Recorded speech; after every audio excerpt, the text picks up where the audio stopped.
Assalamualaikum warahmatullahi wabarakatuh. Pada kesempatan kali ini kita akan melanjutkan topik metodologi data mining.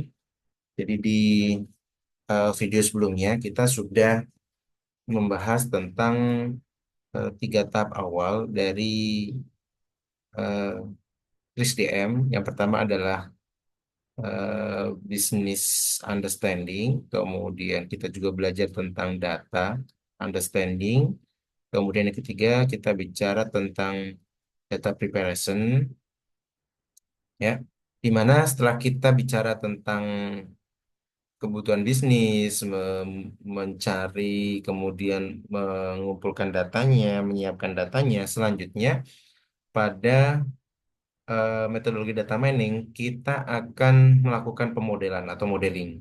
Jadi modeling adalah proses menerapkan teknik statistik atau machine learning untuk menemukan pola, hubungan, wawasan, dan sebagainya untuk memecahkan masalah bisnis.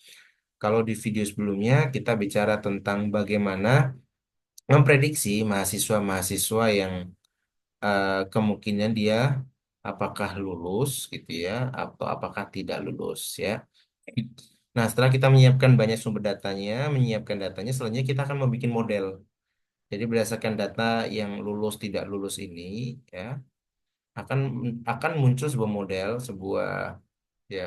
sebuah rumus gitu ya mungkin ya, sebuah model ya, yang mana ketika kita mempunyai mahasiswa baru atau mahasiswa lain yang belum lulus ya dan mempunyai atribut yang sudah dilatih sebelumnya ya, misal IPK-nya, misal kehadirannya, nilai tugasnya dan sebagainya sudah dilatih tadi di video data preparation yang sudah kita siapkan tadi, kita pada akhirnya bisa mengetahui apakah mahasiswa ini kemungkinan dia lulus atau tidak. Nah, disinilah kita akan membuat pemodelan itu. Jadi untuk mengajari gitu ya atau eh, melatih gitu ya model untuk bisa memahami pola-pola apakah tipe-tipe mahasiswa dengan berbagai kriteria ini kemungkinan lulus atau tidak. Kalau lulus ataupun kalau tidak ya tentu ada penanganan lebih lanjut. Nah, pada tahap modeling ini yang diperlukan pertama tentu adalah kesiapan data ya, yang mana ini seharusnya sudah selesai di tahap ini. Nah, kemudian kalau kita sudah menyiapkan datanya, tentu kita harus menggunakan metode yang tepat. Jadi ada banyak metode di data mining. Nah, habis ini kita akan bahas salah satunya, misal dia adalah klasifikasi. Klasifikasi adalah pengelompokan, ya. Ketika saya punya banyak nilai gini ya, banyak mahasiswa itu dikelompokkan. Ketika pengelompokannya jelas, misal lulus atau tidak lulus, ya, tidak lulus tepat waktu maksudnya ya. Artinya ini adalah kasus klasifikasi. Nah, ketika kasusnya klasifikasi, maka kita harus membutuhkan pembagian data. Ya, jadi harus dipecah datanya. Data untuk latih, latih atau kita sebut namanya train, dan data untuk evaluasinya atau tesnya. Nah, tapi terkadang kita nggak perlu melakukan pembagian data jika kasusnya bukan klasifikasi. Nah, selanjutnya kita perlu menggunakan metode algoritma. Di algoritma kalau diklasifikasi nanti ada algoritma A, B, C dan sebagainya. Misal di metode yang lain, misalnya ada clustering, regresi dan sebagainya, ada algoritma-algoritma yang berbeda-beda. Jadi tentu harus memilih metode sesuai dengan memilih algoritma sesuai dengan metode yang ingin diambil. Ya, ini adalah pada tahapan pemodelan. Jadi kita menggunakan algoritma untuk melatih data kita. Nah, kalau kasusnya adalah klasifikasi seperti ini tadi, maka kalau teman-teman masih ingat, kita membutuhkan proses memecah data menjadi data train dan data test, gitu ya, data train dan data test. Kenapa dipecah seperti itu? Karena setelah kita mengajari model tadi, kita perlu mengecek model tadi itu bagus atau enggak. Jadi, semisal saya punya, ini misal mudah gitu ya, saya mempunyai 1.000 soal. 1.000 soal. Nah, 1.000 soal itu tentu ada jawabannya gitu ya, atau ada labelnya, istilahnya label gitu, atau kelasnya, atau jawabannya. Nah, tentu ada jawabannya bisa A, B, C, D gitu ya, atau E gitu ya. Saya ingin mengajarin mahasiswa-mahasiswa gitu ya, melalui soal ini. Ya, 1.000 soal ini bisa dibagi menjadi misal 80% atau misal 70% gitu ya. Jadi ada pembagian ya, ada beberapa pendekatan. Ya, umum anggaplah kita ambil 80 dan 20 gitu ya. Artinya dari 1.000 soal ini yang diajarkan adalah 800 soal dan ini adalah 200 soal. 800 soal ini ya, ya jadi kalau misal kita punya banyak data gitu maka trainingnya ini adalah 800 soal, ini adalah 200 soal ya. 800 soal ini diajarkan berdasarkan juga ininya inputnya atau soalnya beserta dengan jawabannya ya, outputnya atau labelnya ya, label atau kelasnya ya. Ya, di kasus prodi yang tadi maka inputnya adalah data seperti SKS gitu ya, kehadiran dan sebagainya gitu ya, ini adalah inputnya. Sedangkan labelnya atau kelasnya adalah lulus atau tidak. Jadi mahasiswa yang punya SKS sekian, kehadiran sekian dan sebagainya itu, oh dia lulus. Nah seterusnya. Nah kalau di contoh soal, ya inputnya adalah soalnya, labelnya adalah jawabannya A atau B atau C gitu. Ya, semoga bisa dipahamin ya. Nah setelah kita mempunyai input dan label ini, maka jadi kalau divisualkan mungkin seperti ini ya, ini input, kemudian ini labelnya, ini outputnya. Oke, diajarin dengan menggunakan algoritma, ya, algoritma machine learning gitu misal. Ini algoritmanya. Jadi misal ini adalah data SKS dan sebagainya, ini adalah lulus atau nggak lulus. Atau di kasus yang barusan kita kasih contoh, ini adalah soalnya, ini adalah jawabannya A atau B atau C. Outputnya adalah model. Oke, jadi model ini terbentuk setelah kita melatih 80% dari data ini. Nah, nanti pada akhirnya model ini akan kita evaluasi, evaluasi apakah model ini bagus atau enggak dengan menggunakan sisa data yang ini, ya sisa data yang ini, ya. Jadi ada 200 soal atau 200 mahasiswa ini apakah lulus atau enggak, ya. Tentu model data ini akan disimpan, di apply ke model ini kayak gitu, sehingga dia bisa memprediksi apakah dia lulus atau tidak, atau misal apakah jawabannya adalah A atau B atau C atau D. Ya, kemudian nanti akan dibandingkan dengan output aslinya. Nah, itu secara umum akan nanti seperti itu. Tapi poinnya, kalau kita bicara tentang klasifikasi, maka harus ada data splitting ini. Jadi ada data trend, ada data test. Nah, ada juga pendekatan menggunakan namanya cross validation. Cross validation itu memecah datanya menjadi trend dan test bukan cuma sekali, ya, tapi menjadi fold-fold gitu ya. Jadi bagian-bagian. Jadi misal pada pada pada split yang pertama, dia tetap konsepnya sama ya, training dan testing gini ya. Ya, kita misal bagi menjadi 5 gitu ya, di mana ini adalah data trennya yang warna hijau ini adalah data tesnya. Jadi mungkin saya bisa bilang adalah ini X gitu ya, X ya, ini adalah Y-nya kayak gitu. Sorry. eh ini adalah data em, trennya, ini data trennya ya. Ini data trennya. Ini adalah data tesnya ya. Jadi kalau kita ngomong 100%, maka kalau 100 bagi 5 itu adalah 20. Jadi ini 10, 20, 40, 60, 80. Jadi ini 80%. Ya. Ini menggunakan pendekatan 80%, 20%. Jadi pada data yang kita punya data yang banyak tadi itu ya, sekitar 100% lah. 80%-nya di bagian ini, dan ini itu digunakan untuk data tes trennya. Sedangkan ini adalah data tesnya. Pada split yang kedua, tesnya itu bukan berada di pojok sebelah kiri tapi di sebelah kanan, di tengah sini. Ya.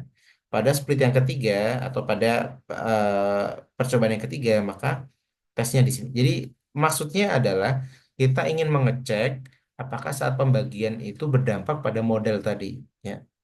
Bisa jadi saat kita split data tasnya sebelah kiri dan sebelah kanan ini tentu mempunyai model yang berbeda. Artinya distribusi datanya mungkin kurang merata atau bagaimana. Sehingga mengakibatkan modelnya agak sedikit berbeda juga secara akurasi. Ya, dengan pendekatan cross validation itu, kan nanti biasanya di rata-rata gitu ya. Di rata-rata didapatkan model yang eh, dari rata-rata model tadi itu biasanya model yang stabil gitu. Artinya untuk menggunakan data ini, pemodelan tadi bisa mencapai sekian akurasi. Dan itu biasanya lebih bagus ya kalau kita menggunakan teknik cross validation. Jadi ada banyak splitnya dengan posisi train dan tesnya berbeda-beda. Jadi bukan hanya cuman sekedar satu seperti ini. Kalau seperti ini kan hanya ya sudah, ini adalah data trainnya. Ini adalah misal ini saya punya data eh semisal 10 mega gitu ya, dengan ribuan atau ratusan ribu baris. Ya pokoknya baris yang pertama sampai sekian adalah train, baris kesekian sampai sekian adalah hanya tesnya saja, tidak ada variasi terhadap split datanya. Nah itu adalah pendekatan namanya cross validation. Nah selanjutnya, setelah kita sudah melakukan splitting ya, spesifiknya untuk data misal yang bentuknya adalah klasifikasi, eh, kalau bentuknya misal seperti clustering, ya itu tidak perlu di split seperti itu. Jadi tergantung nanti metode yang kasus yang ingin diselesaikan. Nah, selanjutnya entah kasus apapun itu, kita harus memilih algoritma. Ya, ini harus ya.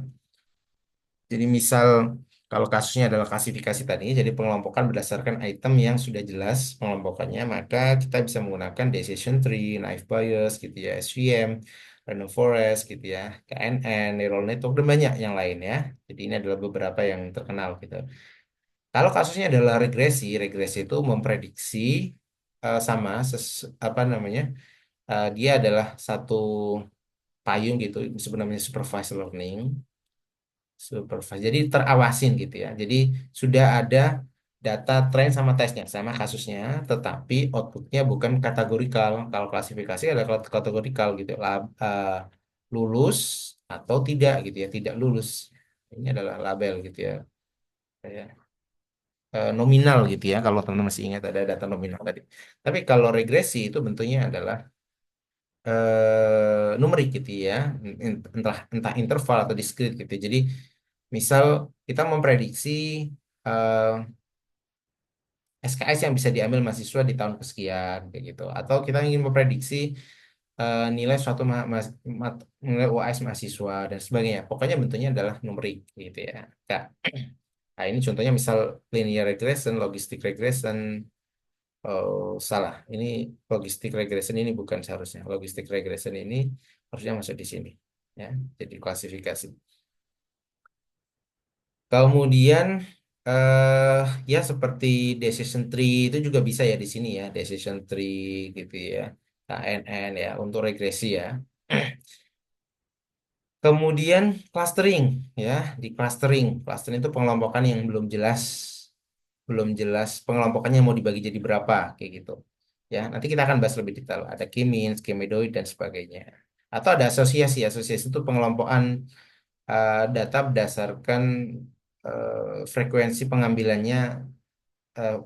secara langsung gitu ya. Misal di market basket analisis. Jadi kemungkinan seseorang itu mengambil suatu produk itu dia akan mengambil produk apa lagi itu. Apa yang dekat dengan item yang diambil tadi ya, asosiasi kayak gitu. Ada namanya a priori dan sebagainya. Nah, ini adalah algoritma-algoritma yang harus digunakan saat kita ngomong tentang pemodelan ya, berdasarkan metodenya tadi, kasusnya apakah klasifikasi, regresi dan sebagainya.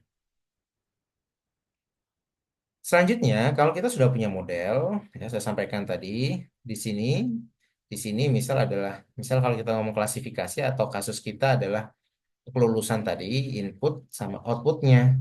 Outputnya, apakah mahasiswa tadi lulus atau enggak? Dia dibantu dengan algoritma di sini. Nah, di algoritma dia akan memunculkan sebuah model namanya. Ya, outputnya di sini namanya model. Dan model ini perlu dievaluasi. Ya, apakah kalau saya punya input yang baru, yang kita gunakan model ini, dia akan memprediksi output. Nah, apakah model ini bagus atau tidak? Nah, itu ada sebuah tanda tanya. Di sini, di tahapan ini, kita akan mengevaluasi apakah model tadi bagus atau enggak gitu. Bisa jadi saya punya 1.000 mahasiswa baru, mahasiswa di semester 4 atau 5 gitu ya. Kita prediksi lulus atau enggak gitu ya, lulus atau tidak. Nah, ternyata akurasinya atau kemungkinan persentase dia benar untuk memprediksi misalnya hanya 50%. Oh, berarti kalau saya punya 1.000, maka kemungkinan yang benar terprediksi hanya 500. Nah, 500-nya salah kayak gitu. Nah, ini perlu diperhatikan. Jadi sebelum kita apply model tadi ke ke sistem gitu ya untuk memprediksi kebutuhan tadi gitu ya, maka kita harus memastikan ada evaluasi yang bagus terhadap model ini. Ketika memang masih cukup rendah, misal 50, 60 itu kita harus bisa tingkatkan dulu gitu. Sampai model tadi memang dirasa sudah cukup baik. Jadi evaluasi adalah proses menilai model ya, mengakses model gitu ya, yang dibangun tadi bahwa model tadi memenuhi tujuan bisnis tadi gitu ya. Artinya model tadi itu memang bagus dalam memprediksi ya, karena kebutuhannya adalah mampu memprediksi mahasiswa-mahasiswa apakah lulus tepat waktu atau tidak. Ya, jadi diharapkan tujuan evaluasi ini adalah menentukan kinerja model, apakah sudah sesuai atau tidak, siap digunakan atau tidak. Kalau belum siap, maka perbaiki lagi gitu ya. Bisa dari pemodelannya atau bisa dari tahap sebelumnya. Misal data preparation-nya ternyata kurang sesuai, jumlah datanya kurang banyak dan sebagainya. Ini adalah tahap evaluasi. Nah, di evaluasi itu juga setiap metode punya evaluasinya masing-masing gitu.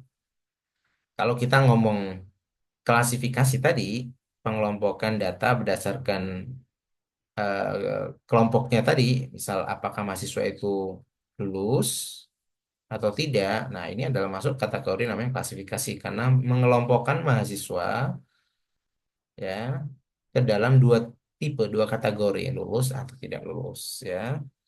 Jadi saat kita memprediksi suatu eh, nilai yang sudah pasti kelompoknya ya, maka itu sebenarnya klasifikasi. Saya ingin mengelompokkan apakah objek ini adalah buah apel atau buah anggur. Apakah pohon ini kena penyakit A atau B atau C, yaitu namanya adalah klasifikasi. Nah, untuk melakukan evaluasi klasifikasi, kita bisa menggunakan metrik-metrik seperti ada namanya akurasi, precision, recall, F1, kayak gitu. Ini yang umum gitu ya. Nanti ada lagi yang lain. Ya, di mana untuk mendapatkan masing-masing ini, nilai-nilai ini, itu kita punya sebuah rumus gitu ya. Dimana kalau rumus dari akurasi adalah true positif, apa ini kita akan bahas di sini. Ditambah dengan true negatif, dibagi dengan semua datanya itu true positif, true negatif, false positif, false negatif. Nah, misal kita punya klasifikasi binary class gitu ya. Binary class itu dua kelas, dua kelas. Ini namanya dua kelas.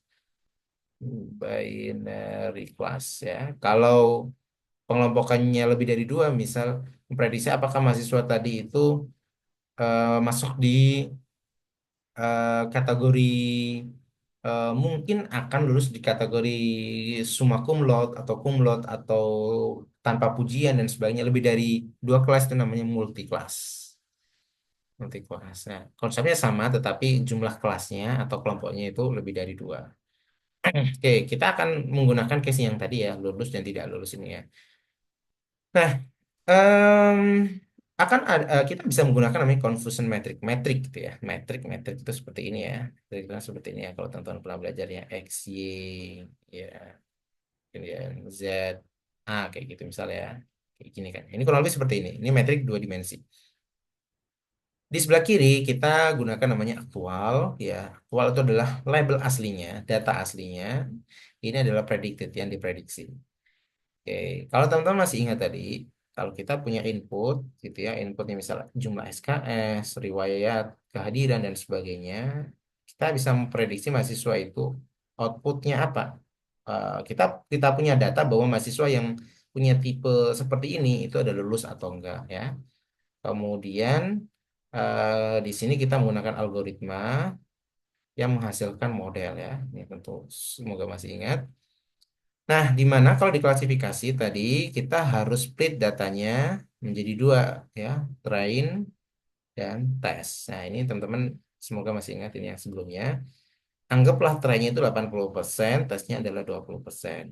Yang dilatih di sini, input yang di sini itu yang digunakan adalah data train saja. Data train saja. Oke. Di mana data train tuh punya X, punya Y kayak gitu. Jadi misal saya punya tabel gitu ya. Ini misal nama gitu ya, A, B, C, D gitu ya. Ini SKS-nya berapa? Misal SKS-nya 90, 70 dan sebagainya. Oh ini misal nilai MK apa gitu ya, Alpro nilainya misal A, kemudian ini mahasiswa ini B dan seterusnya. Ini MKB dan seterusnya. Pada akhirnya sampai nanti di sini ini adalah labelnya lulus atau tidak ya. Oh, misal di sini adalah lulus. Nah, ini lulus, ini ini lulus, ini tidak, ini lulus, ini lulus. Nah, ini labelnya, ini labelnya. Jadi ini kita bisa katakan adalah X. Ini adalah Y. Y-nya kayak gitu. Jadi input itu disimbolkan dengan X, outputnya adalah Y. X ini akan ada banyak gitu ya, SKS dan sebagainya. Outputnya atau Y-nya ini kita hanya satu. Ya sebenarnya bisa lebih dari satu, tapi secara umum cuma satu. Nah, begitu juga dengan data tes ya, data tes. Nah, kalau kita split kan artinya kita split berdasarkan bias ini kan ya. Nah, ini misal trennya, ini tesnya kan gitu. Di tes itu juga dia punya X dan punya Y, X dan Y. Ya. Nah, X itu apa ya? X tadi SKS dan sebagainya, Y-nya adalah lulus atau tidak lulus satu kolom ini. Nah, saat kita melatih model diklasifikasi ya menggunakan X dan Y ya, ini juga sama X dan Y ya, di mana tren sudah dipakai untuk melatih ini model tadi. Selanjutnya kita akan evaluasi dengan menggunakan data tes yang 20% ini. Jadi saya punya 20% dari mahasiswa yang saya punya tadi, yang tentu ada punya X dan Y-nya tadi. Jadi data mahasiswa yang sudah lulus, saya akan masukkan ke sini, ke model tadi. Dan model tadi akan memprediksi. Dia akan memprediksi, misal gitu ya, 20%, misal 20% adalah 200 mahasiswa. Maka pada mahasiswa yang ke 801 sampai 802 sampai 1000 kan ya. Pada 802, pada 801, ini prediknya adalah prediksi dari atau model tadi memprediksi 801 dia lulus. Pada 802 dia lulus dan seterusnya ya tidak lulus dan sebagainya sampai dia lulus kayak gitu. Ini adalah prediksinya. Di sisi lain kita juga punya namanya Y, Y aslinya ini, Y aktualnya ini, Y aktualnya ini. Ya, Y-nya, Y aslinya. Oh, pada 801 dia adalah lulus juga. Oh, 802 dia tidak lulus. Di 803 dia tidak lulus dan dia aslinya juga memang tidak lulus dan seterusnya. Jadi kayak kunci jawabannya gitu ya. Jadi ada prediksinya, ada Y aslinya di sini. Nah, ini semua itu bisa kita petakan menjadi bentuk confusion matrix ini. Jadi yang prediksinya adalah lulus dan nilai aslinya adalah lulus ya ini ya yang ini dan ini lulus maka dia dihitung satu.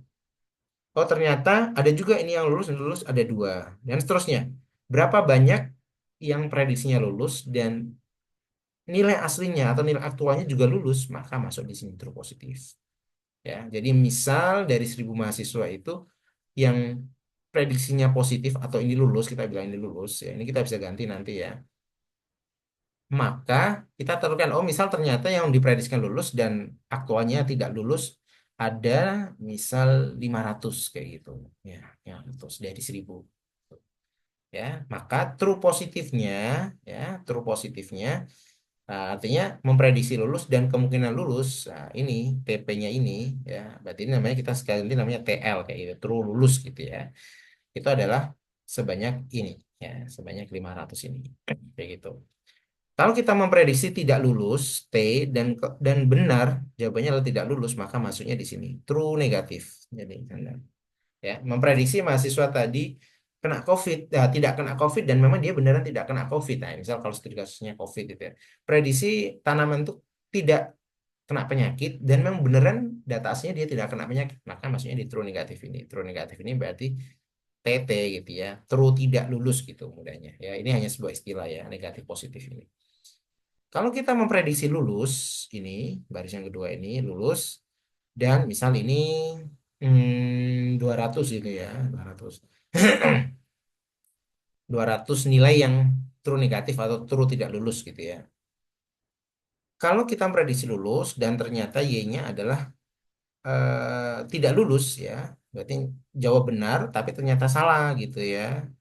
Eh, Maka masuknya di prediksinya adalah lulus, lulus berarti di sini ya. Memprediksi positif ternyata aktualnya tidak kayak gitu. Maka masuknya di sini ya, kayak gitu. Kalau misalnya jumlahnya adalah 100 gitu ya. Kemudian sebaliknya memprediksi em, tidak lulus, tapi ternyata lulus kayak gitu. Maka masuknya di sini tidak lulus, memprediksi tidak lulus, sorry, memprediksi lulus. Berarti di sini tidak lulus ya di sini ya, negatif ini ya, ini tidak lulus ya. Tetapi prediksi ternyata nilai aslinya adalah lulus di sini. Misal eh, nilainya adalah 200 ya. Di mana total semuanya ini harus sesuai dengan jumlah datanya. Misal datanya 1000 ya maka kalau dijumlah adalah 1000. Jadi untuk menghitung akurasi, maka TP-nya adalah true positifnya 500 ya, ditambah true negatifnya 200 dibagi jumlah semuanya ya, tuh 2, 3, 4 atau semua datanya adalah 1000. Maka sama dengan 700 per 1000 ya, sekitar 0, berapa ya? 7 gitu ya. Berarti sekitar 70% ya. Prediksi benar adalah sekitar 70%. Ya, kurang lebih seperti itu ya. Jadi kita bisa menghitung akurasinya menggunakan pendekatan confusion metric ini ya. Semoga bisa dipahami ya, terlalu kotor. Begitu juga dengan menghitung precision, recall dan sebagainya. Kita bisa menggunakan metrik ini. Artinya kita menghitung true positifnya, true negatifnya atau true lulusnya, false lulusnya, true tidak lulusnya dan false tidak lulusnya. Jadi untuk seperti ini. Kalau multi kelas berarti jumlah metriknya lebih dari dua gitu. Ya, semoga bisa difahami. Kalau belum bisa mungkin bisa diulang-ulang ya.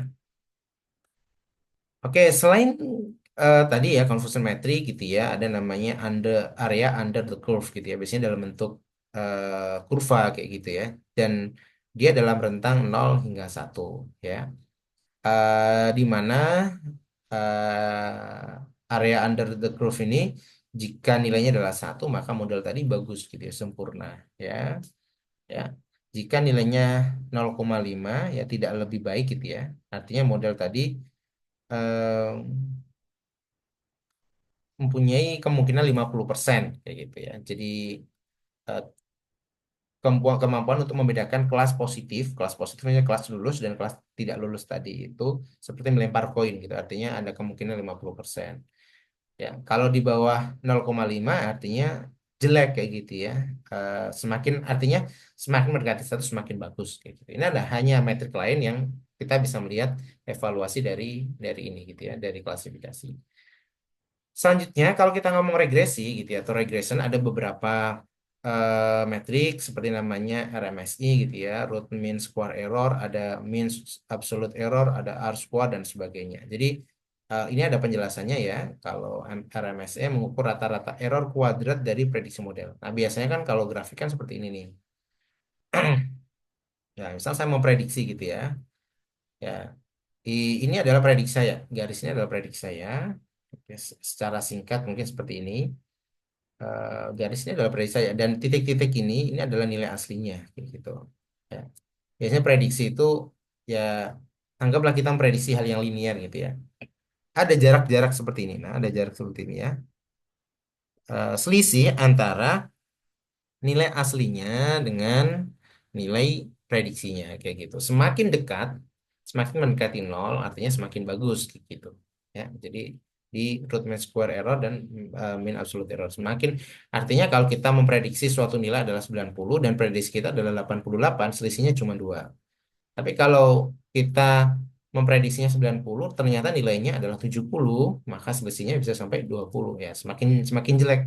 Memprediksi mahasiswa kemungkinan ehm, di tahun keempat bisa lulus sebanyak 144 SKS. Oh, ternyata dia lulusnya hanya 120 SKS. Nah, ini selisihnya banyak sekali gitu ya, 24 SKS kayak gitu. Nah, semakin modal tadi jelek kayak gitu.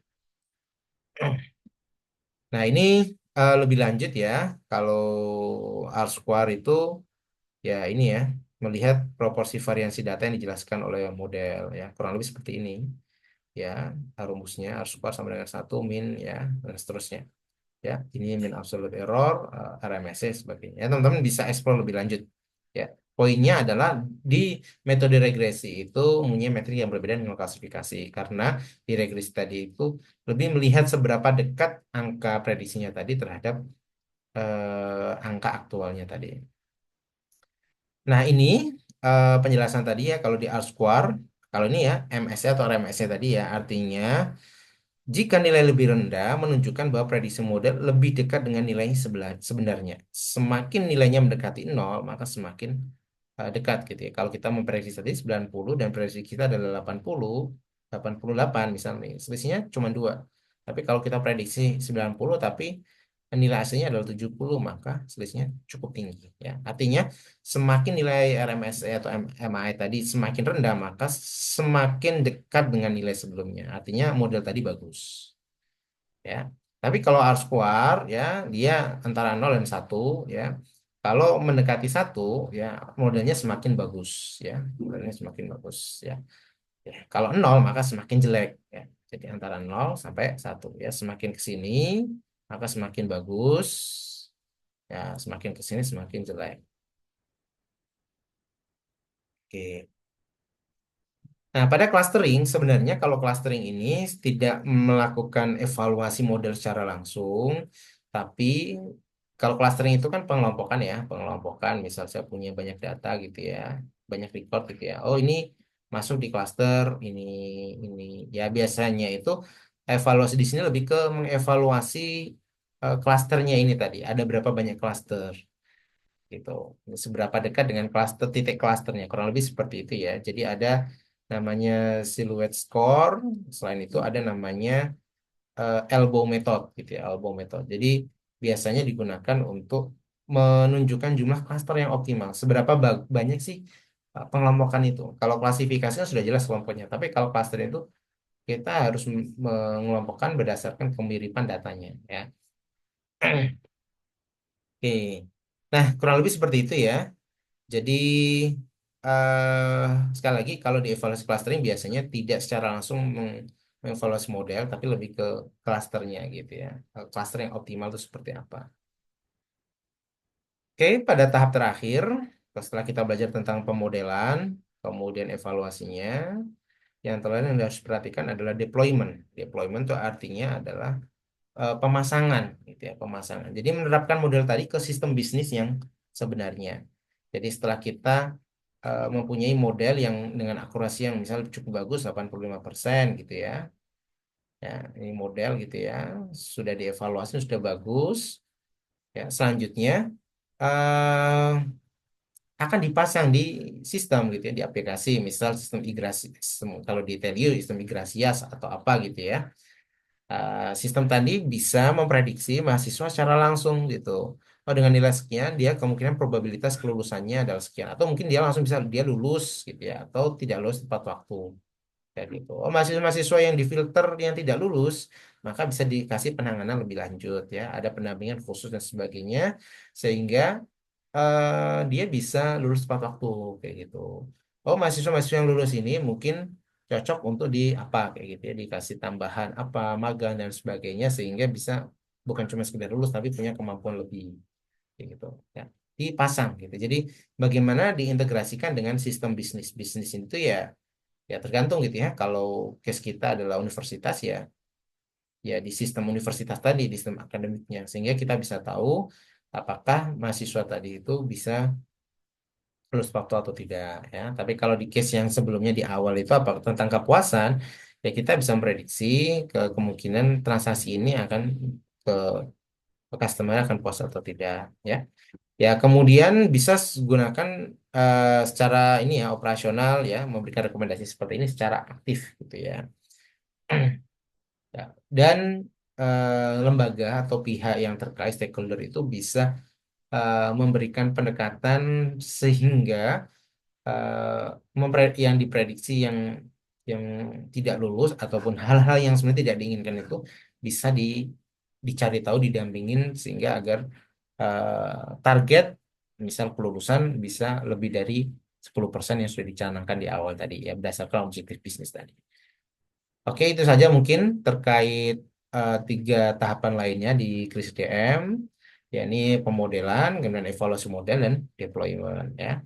Semoga bisa bermanfaat dan kita nanti akan coba latihan secara langsung di Python bagaimana pemodelan, evaluasi, dan deployment itu bisa dilakukan. Terima kasih, semoga bermanfaat. Assalamualaikum warahmatullahi wabarakatuh.